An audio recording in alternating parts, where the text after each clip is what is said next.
22 июня ровно в 4 часа Киев бомбили, нам объявили, что началась война.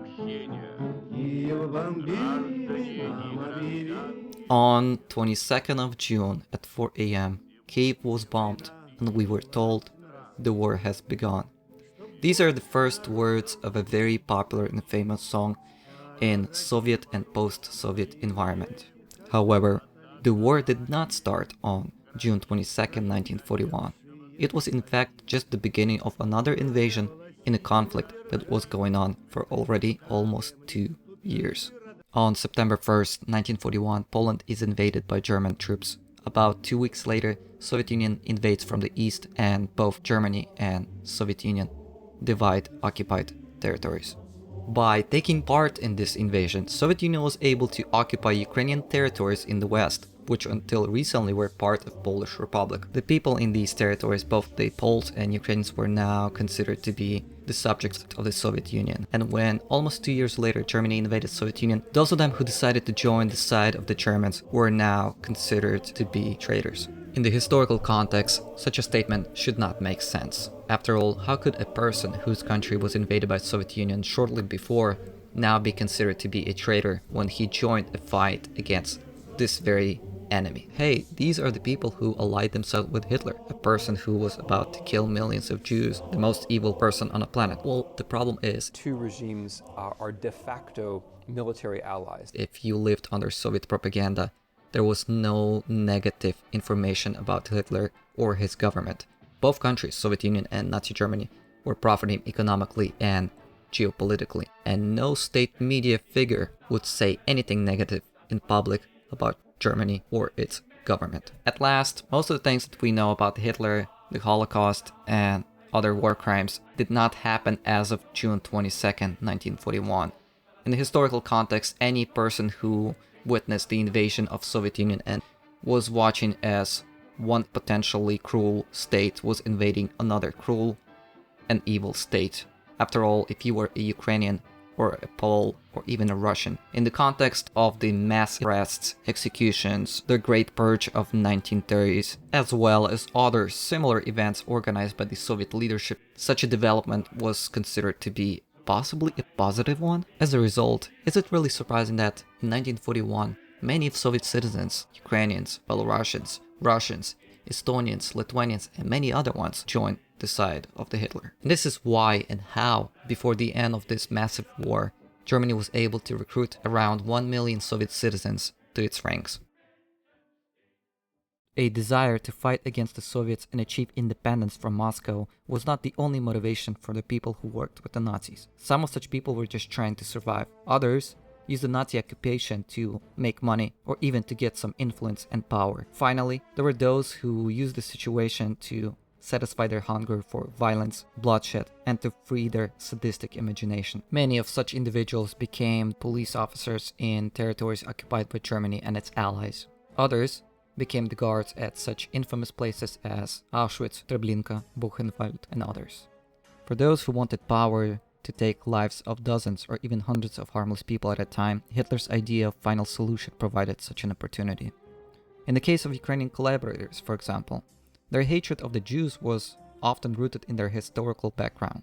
For centuries, Ukraine was occupied by Polish nobility, and since many of the accountants, estate managers, and bankers who worked with this very same Polish nobility were Jews, it is hardly surprising that at the times of Ukrainian uprising and revolts against the Polish government, the pogroms and massacres of the Jewish population within the Ukrainian territories were not uncommon. Not very much has changed in regards to the hatred of Jews by 1941. Only this time, many of the people considered Jews to be the servants of the Bolsheviks. Hitler himself was the supporter of such an idea. To him, the Jews were the people behind communist revolution. That's why the Nazi government promoted an especially cruel treatment of these people even before the implementation of the final solution, aka Holocaust. To further explain how and why the local collaborators turned against these people, let's use the following example. During the first days of the German invasion of Poland in 1939, many of the Polish citizens who were Jews fled the war to the west, in such places as Lviv, modern Ukraine. Lviv itself very soon was within the reach of the Nazi offensive operation. However, that's when the Soviets launched their own invasion of the western Polish territories. And when they captured Lviv, which according to Soviet propaganda was liberated, it is alleged by many sources that the very same Jewish people who ran away from the German invasion were considering Soviets to be their saviors and were treating them as such. As a result, when soon after this liberation, the Soviets implemented such things as mass confiscation of the private property, mass arrests, deportation and executions of Polish and Ukrainian intellectuals, priests, and just random people who were very unlucky. It is not surprising that at least many of these locals who suffered from these events remembered who were the people who welcomed these changes. Of course, it would be silly to assume that no Ukrainians or Poles welcomed the Soviets when they arrived to the city. But let's be honest, for many people it is often much more easier to remember a foreign person or somebody who looks different when they do something that we consider evil versus a local person who does the exactly same thing. You can add to this a notion that at least many, if not most of the people are inherently evil, and you get a perfect recipe for the genocide. Fast forward to the summer of 1941 when German forces and Ukrainian collaborators entered the city, and when they learned that the retreating NKVD forces executed many, if not all, prisoners in the city, and you get Lviv pogrom, an infamous event which took away the lives of at least thousands, including women and children. A wave of similar events soon swept through the entire occupied Ukraine. Before the gas chambers there were bullets, and in some instances in Ukraine and other territories of the Soviet Union, tens of thousands were executed by bullets and buried in mass graves beyond the city limits.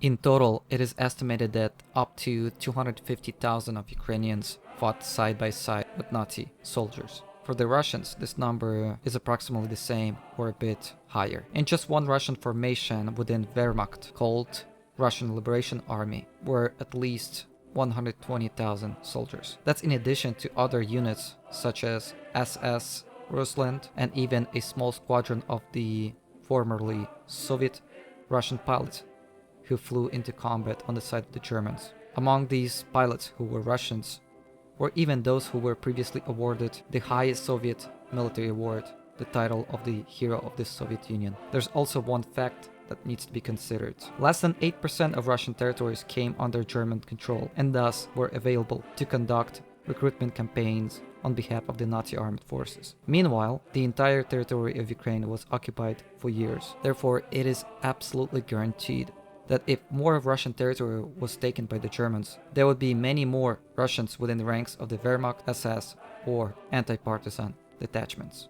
The existence and activities of the Nazi military formations made up of Soviet citizens was of course controversial. Before the end of the war, some of the people within the ranks of these units had a lot of innocent blood on their hands, while others managed to do some honorable deeds.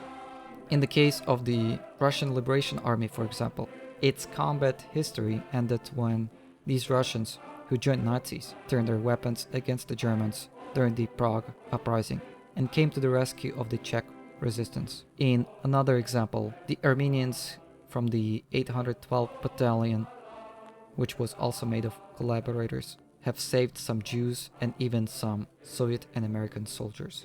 It is absolutely necessary for every nation, whether it's Ukraine, Russia, Lithuania, or any other country where locals took an active part in massacres of Jews and others, to recognize these facts and issue their apology. It is something that many nations could learn from Germans and their own treatment of their history of the Second World War. However, one should also understand how complex and not so easy to judge is the history and legacy of those Nazi collaborators who joined the side of Hitler out of ignorance, blind hatred towards the Soviets, whose occupation they suffered before they learned that the Nazi rule was worse. When judging a historical event or a person, one needs to consider the context and environment in which the event or a person existed.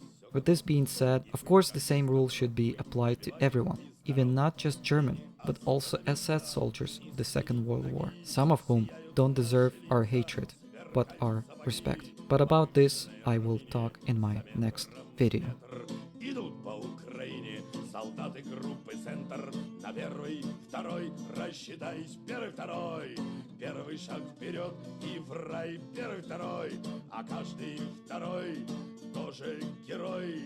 В рай попадет вслед за тобой. Первый, второй, первый, второй, первый, второй. А перед нами все цветет, за нами все горит. Не надо думать, с нами тот, кто все за нас решит. Веселые, не хмурые, вернемся по домам. Невесты белокурые, награды будут нам. Все впереди, а ныне за метром метр идут по Украине солдаты группы «Центр» на первый, второй, рассчитайся, первый, второй. Первый шаг вперед и в рай, первый, второй, а каждый второй тоже герой. В рай попадет вслед за тобой. Первый, второй, первый, второй, первый, второй.